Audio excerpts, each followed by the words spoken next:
यार जस्ट अभी Alice in Borderland का सीजन 3 देख के आ रहा हूँ और मजा आ गया भाई। मेरी एक गंदी आदत है, जैसे मैं कुछ देख के आता हूँ तो मुझे लोगों को सजेस्ट करने का बहुत मन करता है, इसलिए मैंने कैमरा खोल लिया।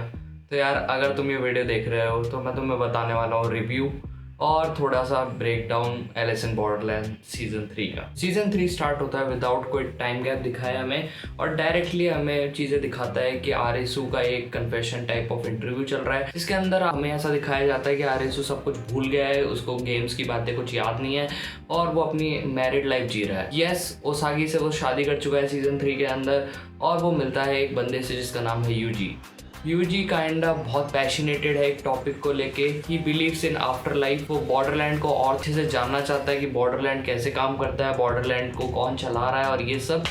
तो जैसे ही वहाँ से बहुत सारे लोग वापस आए हैं, उन पर यूजी की रिसर्च चल रही है और Yuji is interested in Usagi and Arisu. Season 3 हमें ये क्लियर कर देता है कि बॉर्डरलैंड में जाने का कोई एज सच रीज़न एस्ट्रोनॉट ही नहीं था, कि एस्ट्रोनॉट वहाँ पर आकर गिरा, उल्का पिंड जिसे कहते हैं, उसी की वजह से वहाँ पे लोग जा पा रहे थे। बॉर्डरलैंड के अंदर जाने का सीधा सा एक तरीका है कि आपको कोमा में या हैविली इंजर्ड होना पड़ेगा। आप मिड ऑफ डेथ के अंदर होने चाहिए अगर आपको बॉर्डरलैंड के अंदर जाना है। और यही कॉन्सेप्ट का यूज़ करके बहुत सालों से बहुत सारे ग्रुप्स हैं जो बॉर्डरलैंड के अंदर जा रहे हैं और बॉर्डरलैंड के सिटीजन ही उन्हें रिक्रूट करते हैं। एंड उसका रिक्रूटमेंट प्रोसेस कुछ प्री गेम्स खेल के होता है कि आपको पहले कुछ गेम्स खेलने पड़ते हैं और आपको साबित करना पड़ता है कि आप बॉर्डरलैंड के लायक हो।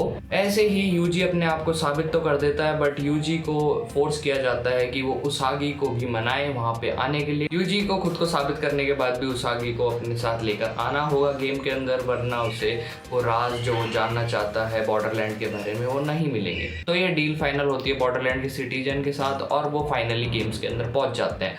अब यूजी एंड उसागी दोनों कोमा में, और ये बात पता चलती है आरेसू को, जो कि एक काइंड ऑफ थेरेपी कंपनी में काम करता है। वो कंपनी थेरेपी देती है उन लोगों को जो बॉर्डरलैंड से जस्ट वापस ही आए हैं और थोड़े से कंफ्यूज्ड है कि यार हमारे साथ हुआ क्या। तो ऐसे ही सब चल रहा होता है। आरिसू को जब पता चलता है तो आरिसू को अप्रोच करता है एक बॉर्डरलैंड का सिटीजन जो बोलता है कि यार ओसागी भी उस गेम में है। अब आरिसू सब कुछ भूल चुका है तो आरिसू क्या करे, आरिसू को उसकी बात माननी पड़ती है और गेम के अंदर जाना पड़ता है। अब आरिसू जैसे गेम के अंदर जाता है तो जाते ही थोड़ी उसको ओसागी मिल जाएगी, तो वो थोड़े गेम्स खेलता है और मिड ऑफ थर्ड गेम उसे ओसागी दिख जाती है। उसागी को देखने के बाद उसके अरमान जाग जाते हैं और उसका बहुत गंदे तरीके से एक्सीडेंट हो जाता है। अब इंजर्ड आरिसू को बहुत सारे आगे के गेम जीतने में उसकी एलाइस हेल्प करती है। बहुत सारे तो नहीं, एक गेम जीतने के लिए उसकी एलाइस हेल्प करती है, जो कि ग्रुप उसने बनाया हुआ है कि वो उसका एहसान चुकाना चाहते हैं। आरिसू किसी भी कंडीशन में अपनी ह्यूमैनिटी नहीं भूलता है और वो काइंड ऑफ वो गेम जीत जाता है और वो फाइनल जीतने के बाद पहुंचता है फाइनल्स में। और यही वो पार्ट है जिसमें मैं तुमसे बात करने के लिए बहुत इंटरेस्टेड हूँ। फाइनल गेम को डिस्कस करने से पहले मैं तुमसे एक सीधा सा क्वेश्चन पूछना चाहता हूँ।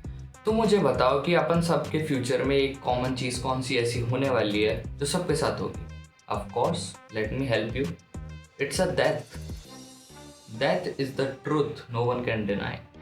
And यही बात के ऊपर अपना फाइनल गेम पूरा रिवॉल्व करता है। फाइनल गेम की स्टार्टिंग में हमें बताया जाता है गेम की संचालक के द्वारा कि तुम जिस गेट को भी चुनोगे उसके साथ तुम्हें फ्यूचर भी चुनना पड़ेगा। हर गेट के साथ एक फ्यूचर चेंज होता जाएगा और मल्टीपल पॉसिबिलिटीज दिखाता है।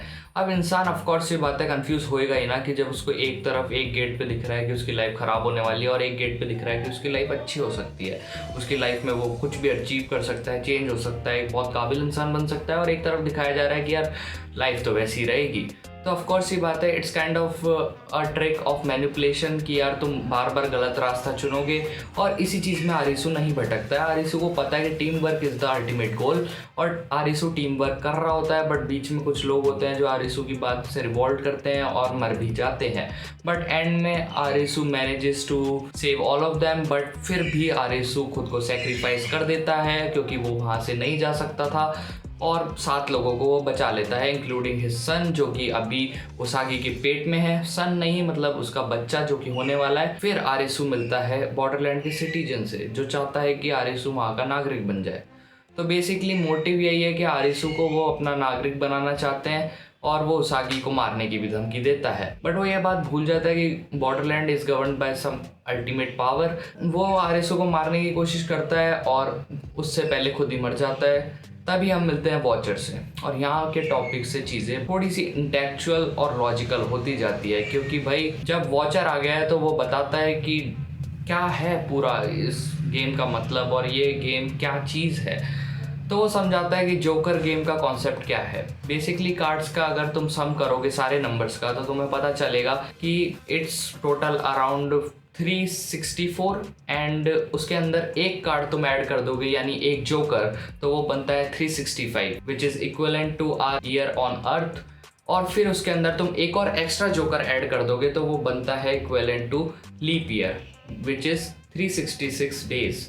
एंड यही सब हमें समझाया जाता है कि यार ये कार्ड एक काइंड ऑफ एक रियलिटी को रिप्रेजेंट करते हैं कि इट्स रियल, मतलब वो डेथ को रियल बताना चाहते हैं और वो टाइम से उसे कंक्लूड करते हैं। और वो ये समझाता है कि यार life is full of problems. Watcher का काम ये है कि वो लोगों को फोर्स करता है डेथ को चुनने के लिए और most of them chooses death. But यार आरेसू यहीं पर डेथ को नहीं चुनता है और वो बोलता है कि यार नहीं, मुझे तो मेरी दुनिया में जाना है और मुझे यार अपनी लाइफ जीनी है क्योंकि life is full of Joy. फिर आरेसू अपनी उसागी को बचाकर वहाँ से निकल लेता है और वहाँ पर जैसे ही वो रियल वर्ल्ड में पहुँचता है तो वो अपनी लाइफ जीने लगता है पूकी और थेरेपिस्ट बन जाता है वापस से। पेशेंट्स को कंसल्ट करते वक्त उसे पता चलता है जब वॉचर ने उसे वार्निंग दी थी कि और लोग आने वाले हैं यहाँ पर, तो उसने उस चीज़ को इतना सीरियस नहीं लिया था। बट लेटर जब उसे दिखता है टीवी पे कि भूकंप आ रहे हैं और पूरी फील्डिंग लगने वाली है तो वो ये बात सच मान लेता है। और यहीं पे फिर स्टोरी एंड होती है, सीजन एंड होता है with a shot in cafe जहाँ पर एक वेटर को दिखाया जाता है। हमें उसकी शक्ल तो नहीं दिखाई जाती है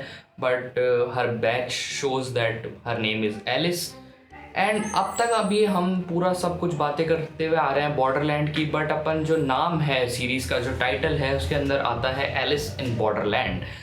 तो आई थिंक सीजन 2 एंड हुआ था जोकर कार्ड से और सीजन 3 एंड हुआ है एलिसन के बैच से। तो इट कुड बी पॉसिबल कि सीजन 4 अगर अनाउंस होता है तो सीजन 4 के अंदर एलिस के ऊपर बात होगी कि एलिस कैसे सर्वाइव करेगी बॉर्डरलैंड के अंदर। तो यार ये मेरी थोड़ी थिंकिंग है। बाकी यार मज़ा आ गया सीजन 3 देख के, हॉनेस्टली बता रहा हूँ। स्टेक्स बहुत हाई थे इस बार, सीजन 1 और सीजन 2 और सीजन 3 के अंदर स्टेक्स नेक्स्ट लेवल ले गए हैं भाई ये लोग। इनका ग्राफिक्स तगड़ा था, इनकी सिनेमेटोग्राफी तगड़ी थी और हर सीन इतना सिनेमैटिक था ना भाई। सही बताऊँ मैं मेरे उस पर्सपेक्टिव से अगर चीज़ों को देखूँ तो यार ये बनाने में ना बहुत मेहनत लगी है इनको। तो यार थोड़ा अप्रिसिएशन दिखाओ और इसे जाके देख लो। और मैं तो छोटा सा यूट्यूबर हूँ, मैं क्या चीज़ों को प्रमोट करूँगा, but eventually it is good.